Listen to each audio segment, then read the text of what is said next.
যে বক্তব্যগুলো আপনি শুনলেন বা সারাদিন ধরে শুনছেন 21শে জুলাইয়ের মঞ্চে যা যা বক্তব্য এসছে দুপক্ষেরই, কোথাও কি মনে হচ্ছে যে উদ্দেশ্যে গত 30 বছর 32 বছর বা আজ 33 বছর ধরে এই 21শে জুলাই শহীদ দিবস পালন করা হতো বা হচ্ছিল, তার আসল উদ্দেশ্য বা সার্থকতা বা যৌক্তিকতা কোথাও হারিয়ে গেছে?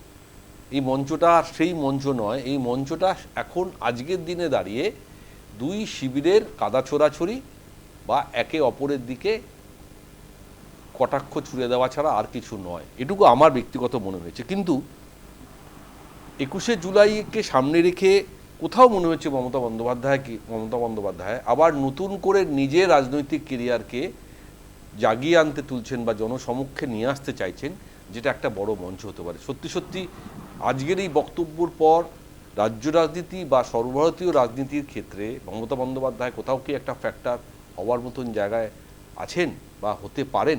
আপনার ব্যাখ্যা। নমস্কার। দেখুন, 21শে জুলাইয়ের যে ইতিহাস, সেই ইতিহাস আমরা সবাই জানি। কিন্তু আজকে আমরা যে সারাদিনের ঘটনা দেখলাম, তাতে আমার যেটা মনে হয় যে মমতা বন্দ্যোপাধ্যায় সারা ভারতবর্ষের মানুষের কাছে অপ্রাসঙ্গিক হয়ে পড়েছে। সেই নিজের প্রাসঙ্গিকতা ফিরিয়ে আনতে আজকে তার দল, তার যারা বিধায়ক, তার যারা সাংসদ, তারা কেউ তার সঙ্গে নেই। সেই নিজের প্রাসঙ্গিকতা ফিরিয়ে আনতে তিনি আজকে রাস্তায় নেমে শহীদ পরিবারদেরকে নিয়ে প্রত্যেকবার যে একটা প্রহসন করেন, সেটা এবারে আরো তার একটা স্কেলিটন রূপ আমরা দেখতে পেলাম। যে শহীদদের নিয়ে ভাগাভাগি, দলের বিধায়কদের মধ্যে ভাগাভাগি, এবং যারা ওনার সাংসদ তারা দিল্লিতেও আলাদা করে, এবং প্রত্যেকেই কিন্তু তৃণমূল কংগ্রেস সম্বন্ধে তাদের তিক্ত অভিজ্ঞতার কথা সেখানে তুলে ধরেছেন। আর যেটা খুব প্রাসঙ্গিক, সেটা হচ্ছে যে এই যে শহীদ দিবস, আমরা কথাটা যে মাহাত্ম্য, এই কথাটার যে মাহাত্ম্য, সেই কথার মাহাত্ম্যটাই হারিয়ে গেছে। তার কারণ হচ্ছে যে শহীদদের জন্য তিনি অ্যাকচুয়ালি কিন্তু কিছু করেননি। এবং সেই প্রসঙ্গে গতকাল পশ্চিমবঙ্গের মুখ্যমন্ত্রী যে রিপোর্ট, যেটা বা একদম। জুডিশিয়াল কমিশনের যে রিপোর্ট, সেই রিপোর্টটা বার করেছেন, সেই প্রসঙ্গে তার একটা কথা আজকে তিনি উল্লেখ করে তুলে ধরেননি, যে সেই রিপোর্টটা সঠিক নয়, সেই রিপোর্টটা ভুলে ভরা, বা সেই রিপোর্টটা কোনোরকম তিনি সেটাকে দিয়ে করাননি, সেই নিয়ে তার কোনো বক্তব্য নেই।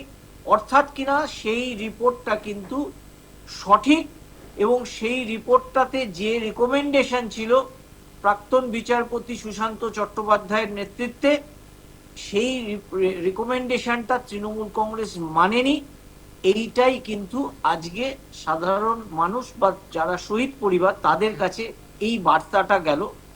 আর তার সঙ্গে যেটা এই মানে অত্যন্ত নিম্ন রুচির কিন্তু রাজনৈতিক কথাবার্তা, যেটা অভিষেক বন্দ্যোপাধ্যায় যে ভাষা ব্যবহার করেছেন কতগুলো, সেটা আমি এখানে বলতে চাই না। যে ভাষার কথা উনি উল্লেখ করেছেন, তারই অত্যন্ত প্রাক্তন সঙ্গী, এখন বিধায়ক, তাদের সম্বন্ধে।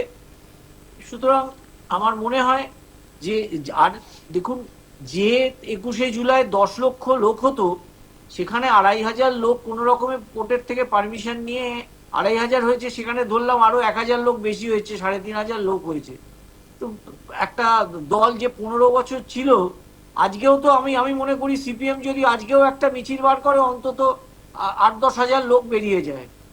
তো আজকে তৃণমূল কংগ্রেস 3,000 3,500 লোক বার করে আজকে মমতা বন্দ্যোপাধ্যায়কে, তাও সঙ্গে কোনো একটা বিধায়ক নেই, ওই কয়েকজন 2-3 জন এখনো যারা ওনার ওই অভিষেককে ইয়ে করে চলে, তারা রয়েছে।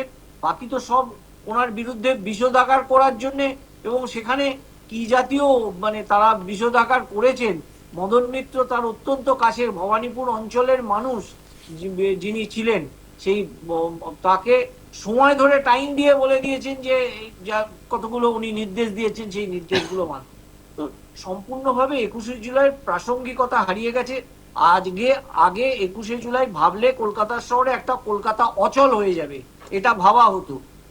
টোটালি কিচ্ছু না, মানে সম্পূর্ণভাবে আজকে বর্তমান মুখ্যমন্ত্রী গতকাল যে রিপোর্ট প্লেস করে দিয়েছেন, সেই রিপোর্ট প্লেস করার পর 21শে জুলাই একদম গুরুত্বহীন, মানে একেবারে গুরুত্বহীন। দাঁড়িয়েছে। বেশ বেশ বেশ।